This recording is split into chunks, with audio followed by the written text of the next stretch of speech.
Hi, and welcome to Billerica Public Library's Book Buzz. My name is Marion, one of the reference librarians here at Billerica Public Library. Listen to hear about some great April releases that Billerica Public Library and the Merrimack Valley Consortium own. Sit back, put your feet up, and be drawn in to some great books. The first genre that we're going to discuss is contemporary fiction. Hot Stew by Fiona Mosley. In the middle of the bustle of London Soho, among the theatres, sex shops, pubs, and sits a building.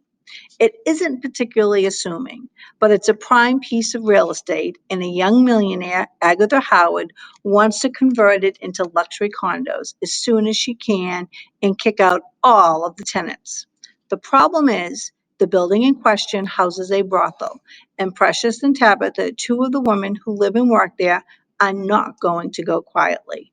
And another problem is, just where did Agatha's fortune come from? The fight over this piece of property also draws in the men who visit, including Robert, a one-time member of a far-right group and enforcer for Agatha's father, Jackie, a policewoman intent on making London a safer place for all women, Bastan, a rich and dissatisfied party boy who pines for an ex-girlfriend, and a collection of vagabonds and strays who occupy the basement. Astrid Sees All by Natalie Stanford. New York, 1984. 22-year-old Phoebe Hayes is a young woman in search of excitement and adventure. But the recent death of her father has so devastated her that her mother wants her to remain home in Baltimore to recover. Phoebe wants to return to New York, not only to chase the glamorous life she so desperately craves, but also to confront Ivan, the older man who painfully wronged her.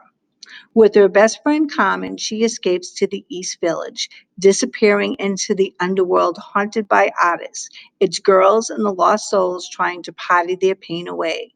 Carmen juggles her junkie poet boyfriend and a sexy painter, while as Astrid the Stargirl, Phoebe tells fortunes in a nightclub and plots her revenge on Ivan. When the intoxicating brew of sex, drugs, and self-destruction leads Phoebe to betray her friend Carmen disappears and Phoebe begins an unstoppable descent into darkness. She may have a chance to save herself and Carmen if she can find her, but to do that, she must face what's hiding in the shadows she's been running from, within her heart and in the dangerous midnight street. Second First Impressions by Sally Thorne. Position vacant. Two ancient old women residing at Providence Retirement Villa seek male assistant. Duties include boutique shopping, fast food fetching, and sincerely rendered flattery. Good looks a bonus, but we aren't picky. An advertisement has been placed, again, by the wealthy and eccentric Poloni sisters. The salary is generous and the employers are 90 years old, so how hard could the job be? Well, none have lasted longer than a week. Most boys leave in tears. Ruthie will work in Providence's front office and be the Poloni's beck and call forever. That's sort of her life plan. If Ruthie can run in place in her almost retired boss's absence with no hijinks or hiccups, she has a shot at becoming a new manager. She might also be able to defend her safe little world from Prescott Development, the new buyer of the prime site. Maybe after all that, she can find a cute guy to date. All she needs to do is stay serious, and that's what she does best. Until one day, someone dazzling blows into town. Teddy Prescott devotes his life to sleeping, tattooing, and avoiding seriousness. When Teddy needs a place to crash, he makes a deal with his developer dad. Teddy can stay in one of Providence's on-site maintenance cottages right next door to the unimpressed Ruthie, but only if he works there and starts to grow up. Ruthie knows how the sweetly selfish rich boy can earn his keep and be out of her hair in under a week. After all, there is a position vacant. Our second genre is cultural fiction. The Five Wounds by Kristen Valdez Quaddy. It's Holy Week in the small town of Las Peñas, New Mexico, and 33-year-old unemployed Amando has been given the part of Jesus in the Good Friday procession. He is preparing feverishly for this role when his 15-year-old daughter, Angel, shows up pregnant on his doorstep and disrupts his plans for personal redemption. With weeks to go until a due date, tough and energetic Angel has fled her mother's house, setting her life on a startling new path. The Five Wounds spans the baby's first year as generations of the Padilla family converge. Amando's mother, Yolanda, reeling from recent discovery, Angel's mother, Marissa, whom Angel isn't speaking to, disapproving Teve, Yolanda's uncle and keeper of the family's history, each bring expectations that Armando, who often solves his problems with the beer in his hand, doesn't think he can live up to. Folklore by Angela Mee Youngher. Elsa Park is a physicist at the top of her game, stationed at an observatory in Antarctica, confident she's put enough distance between her ambitions and the family ghost she runs from all her life. But it isn't long before her childhood imaginary friend, an achingly familiar woman in the snow, comes to claim her at last.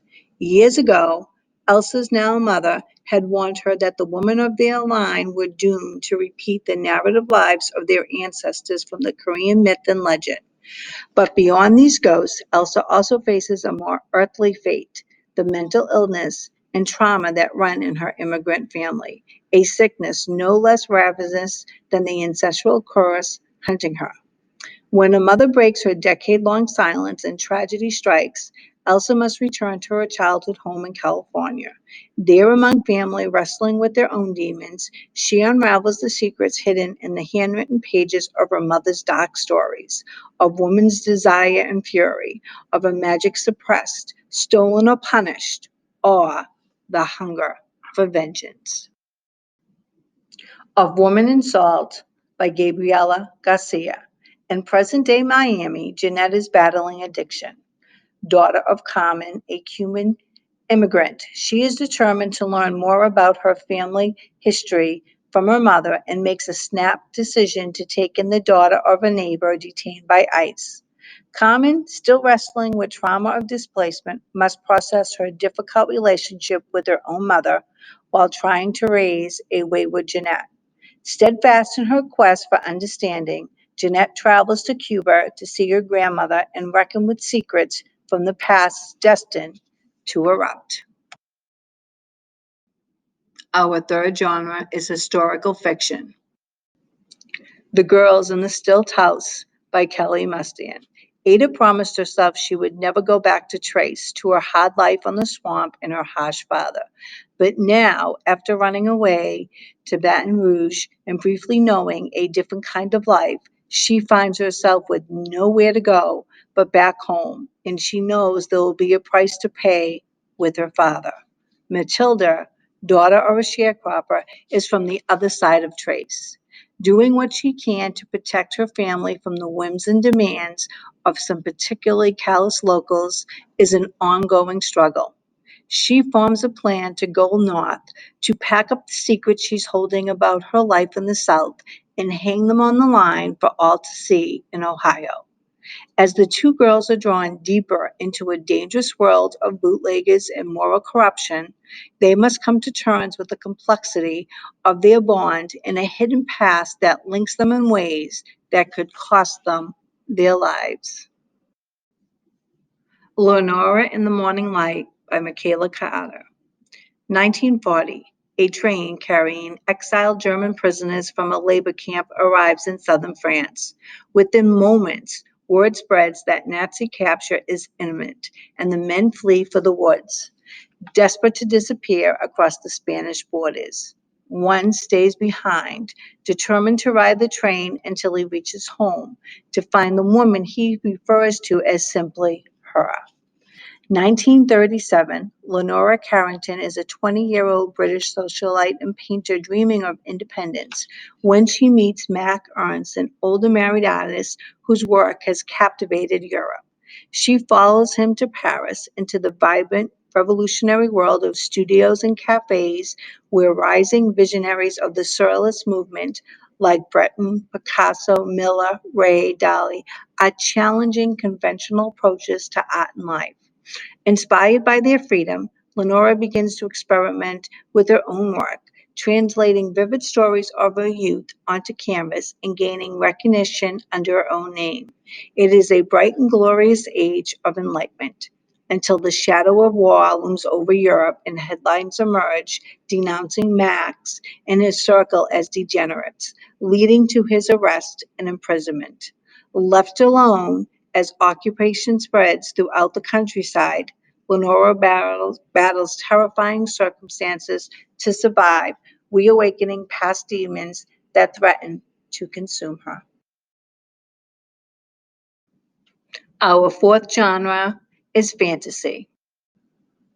First Become Ashes by K.M. Spaza. For 30 years, this fellowship of the anointed isolated its members, conditioning them to believe that pain is power, that magic is suffering, that the world beyond the fence has fallen prey to monsters. But when their leader is arrested, all of her teachings come into question.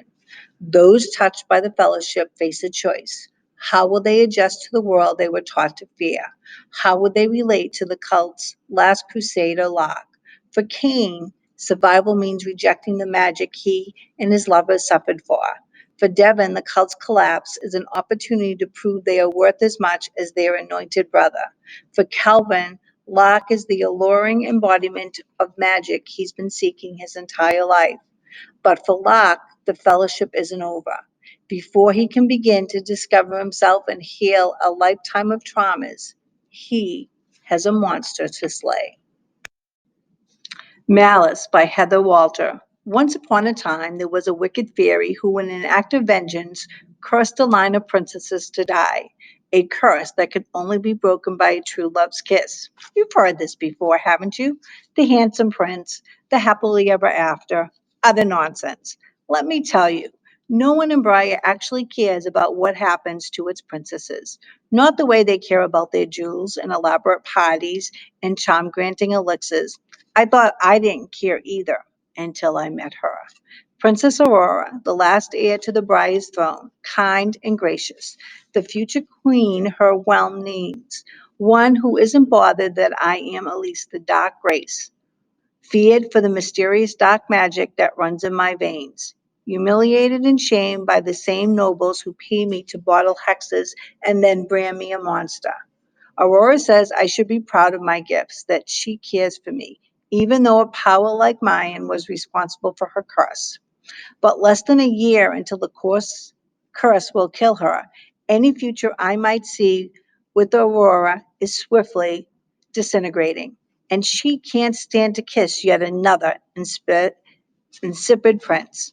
I want to help her. If my power began her curse, perhaps it's what can lift it. Perhaps together we could forge a new world. Our fifth genre is science fiction. Fugitive Telemetry by Martha Wells. No, I didn't kill the dead human. If I had, I wouldn't have dumped the body in the station mall.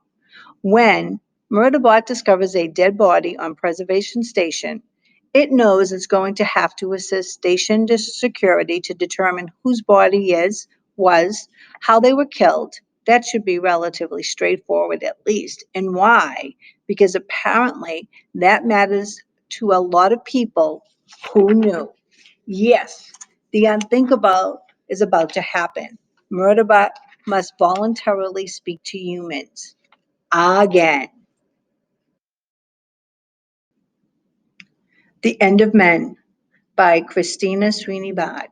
The year is 2025, and a mysterious virus has broken out in Scotland, a lethal illness that seems to affect only men. When Dr. Amanda McLean reports this paradox, she's dismissed as hysterical. By the time her warning is heeded, it is too late. The virus becomes a global pandemic and a political one. The victims are all men.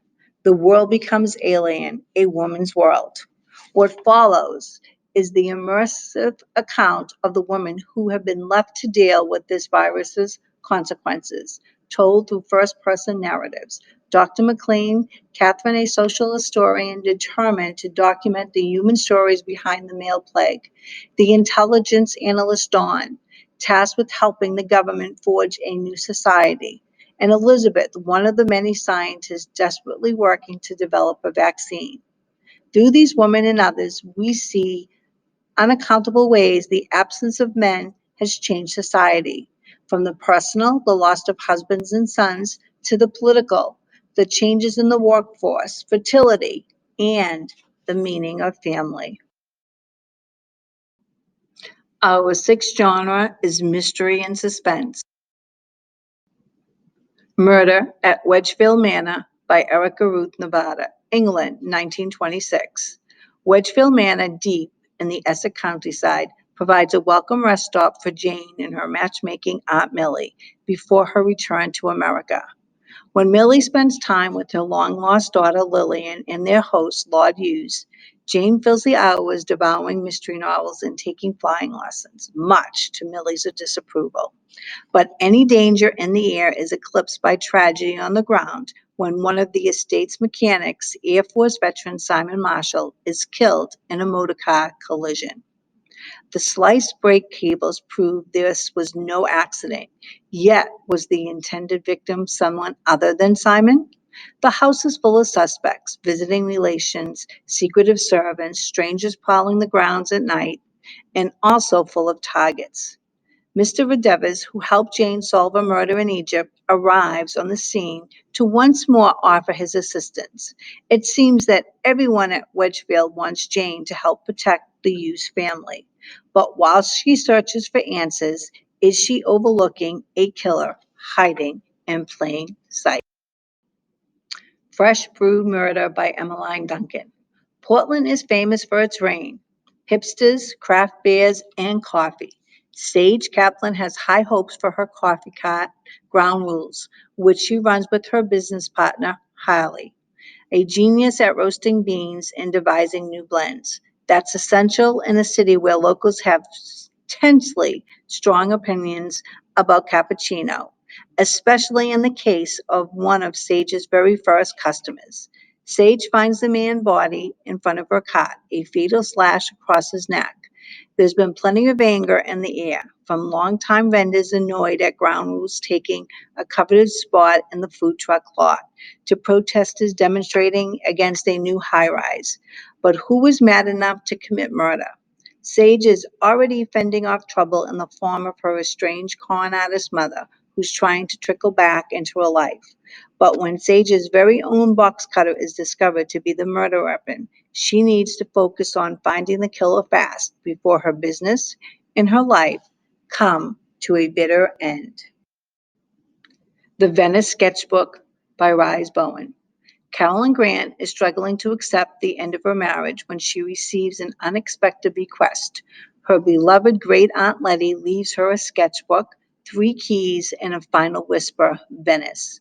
Carolyn's quest to scatter Juliet Letty Browning's ashes in the city she loved and to unlock the mysteries stored away for more than 60 years. It's 1938 when art teacher Juliet Browning arrives in a romantic Venice. For her students, it's the wealth of history, art, and beauty. For Juliet, it's memories and a chance to reconnect with Leonardo da Rossi, the man she loves whose future is already determined by his noble family. However, star-crossed, nothing can come between them until the threat of war closes in on Venice and they're forced to fight, survive, and protect a secret that will bind them forever. Key by key, Letty's life of impossible love, loss, and courage unfolds. It's one that Carolyn can now make right again as her own journey of self-discovery begins. When Stars Go Dark by Paula McLean. Anna Hart is a seasoned missing persons detective in San Francisco with far too much knowledge of the darker side of human nature. When tragedy strikes her personal life, Anna is desperate and numb. flees to Northern California village of Mendocino to grieve.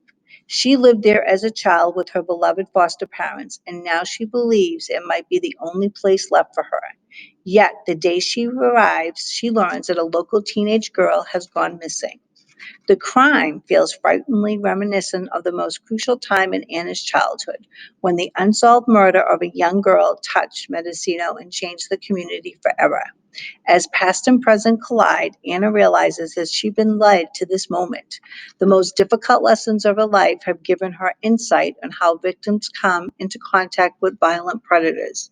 As Anna becomes obsessed with saving the missing girl, she must accept that true courage means getting out of her own way and learning to let others in.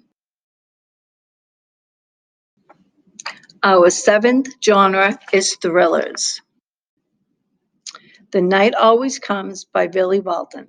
Barely 30, Lynette is exhausted. Saddled with bad credit, juggling multiple jobs, some illegally, she has been diligently working to buy the house she lives in with her mother and developmentally disabled brother Kenny. Portland's housing prices have nearly quadrupled in 15 years, and the owner is giving them a good deal. Lynette knows it's their last best chance to own their own home and obtain the security they've never had. While she has enough for the down payment, she needs her mother to cover the rest of the asking price. But a week before they're set to sign the loan papers, her mother gets cold feet and reneges on her promise, pushing Lynette to her limits to find money that they need. Lynette's frantic search, an odyssey of hope and anguish that will bring her face to face with greedy rich men, ambitious hustlers, and those benefiting, and those left behind by a city in the throes of transformative boom. As her desperation builds and her pleas for help go unanswered, Lynette makes dangerous choice that sets her on a precarious, frenzied spiral. In trying to save her family's future, she is plunged into the darkness of her past and forced to confront the reality of her life. Maryland by Carol Johnstone. Kat lives in Los Angeles, far away from 36 Westerboro Road, the imposing Gothic house in Edinburgh where she and her estranged twin sister Elle grew up. As girls, they invented Maryland, a dark imaginary place under the pantry stairs full of pirates, witches, and clowns. These days, Kat really thinks about their childhood home, or the fact that Elle now lives there with her husband Ross. But when Al mysteriously disappears after going out on her sailboat, Kat is forced to return to 36 Westerick Road, which has scarcely changed in 20 years. The grand old house is still full of shadowy corners, and at every turn, Kat finds herself stumbling on long held secrets and terrifying ghosts from the past. Because someone, L, has left Kat clues in almost every room, a treasure hunt that leads right back to Maryland, where she knows the truth lies crouched and waiting. Whisper Down the Lane by Clay McCloy Chapman. Richard doesn't have a past. For him, there is only the present, a new marriage to Tamara, a first chance at fatherhood to her son Elijah, and a quiet but pleasant life as an art teacher at Elijah's elementary school in Danvers, Virginia. Then the body of a rabbit, murdered, appears on the school grounds with a birthday card for Richard tucked beneath it. Richard doesn't have a birthday, but Sean does. Sean is a 5-year-old boy who has just moved to Greenfield, Virginia with his mother. Like most mothers of the 80s, she's worried about bills, childcare, and putting food on the table. When Sean's school sends a letter to the parents revealing that Sean's favorite teacher is under investigation, a white lie from Sean lights a fire that engulfs the entire nation, and Sean and his mother are left holding the match. Now, 30 years later, someone is here to remind Richard that they remember what Sean did.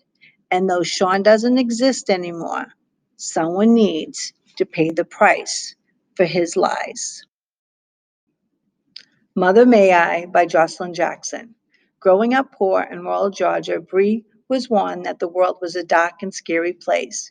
Bree rejected that fearful outlook, and life has proved her right. Having married into a family with wealth, power, and connections, Bree now has all a woman could ever dream of, until the day she awakens and sees someone peering into her bedroom window, an old gray haired woman dressed all in black who vanishes as quickly as she appears. It must be a play of the early morning light or the remnant of a waking dream, Bree tells herself, shaking off the bad feeling that overcomes her. Later that day, though, she spies the old woman again in the parking lot of her daughter's private school. Just minutes before Bree's infant son, asleep in his car seat only a few feet away, vanishes. It happens so quickly, Bree only looked away for a second. There is a note left in his place warning her that she is being watched, and if she wants her baby back, she must not call the police or deviate in any way from the instructions that will follow. The mysterious woman makes contact, and Bree learns she too is a mother. Why would another mother do this? What does she want? And why is she targeted Bree? Of course, Bree will pay anything, do anything. It's her child.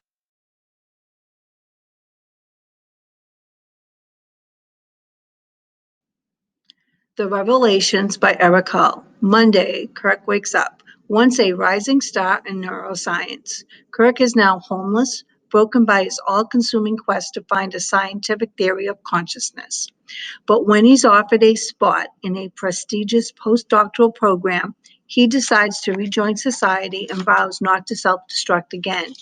Instead of focusing on his work, however, Kirk becomes obsessed with another project, investigating the sudden and suspicious death of a colleague. As the search for truth brings him closer to Cameron Green, another postdoc, their list of suspects grows, along with the sense that something sinister may be happening all around them. Little Bandaged Days by Kira Wilder. A mother moves to Geneva with her husband and their two young children. In their beautiful new rented apartment, surrounded by their rented furniture and several Swiss instructions to maintain quiet, she finds herself totally isolated. Her husband's jobs mean he's almost never present, and her entire world is caring for her children, making sure they are happy and fed and comfortable, and that they can be seen as happy, well fed, and comfortable family they should be. Everything is perfect. But of course it's not. The isolation, the sleeplessness, the demands of two people under two are getting to Erica. She's never been so alone. And once the children are asleep, there are just too many hours to fill until morning. Our eighth genre is biographies and memoirs. Goodbye Again by Johnny Sun. Johnny Sun is back with a collection of essays and other writings in his unique, funny, and heartfelt style. The pieces range from long mediations on topics like loneliness and being an outsider to short humor pieces, conversations, and memorable one liners.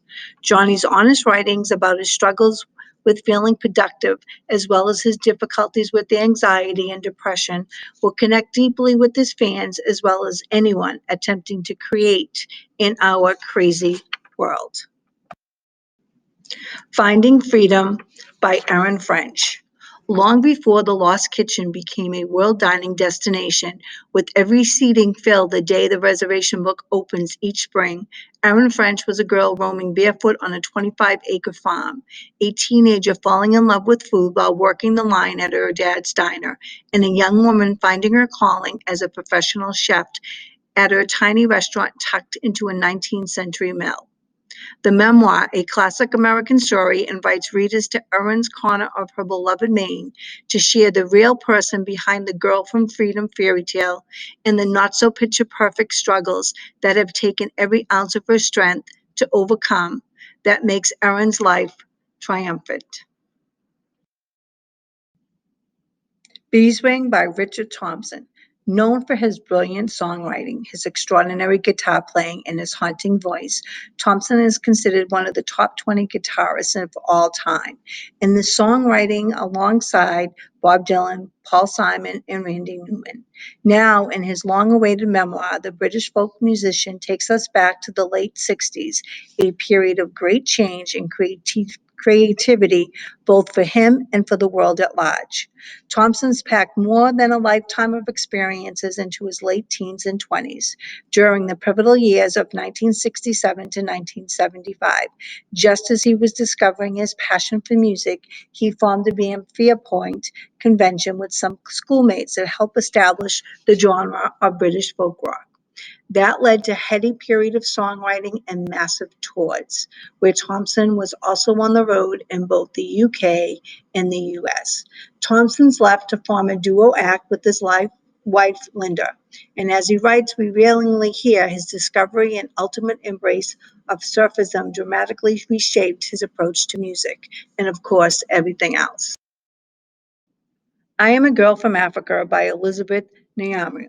When severe drought hit her village in Zimbabwe, Elizabeth, then 8, had no idea that this moment of utter destruction would come to define her life purpose. Unable to move from hunger, she encountered a United Nations aid worker who gave her a bowl of warm porridge and saved her life.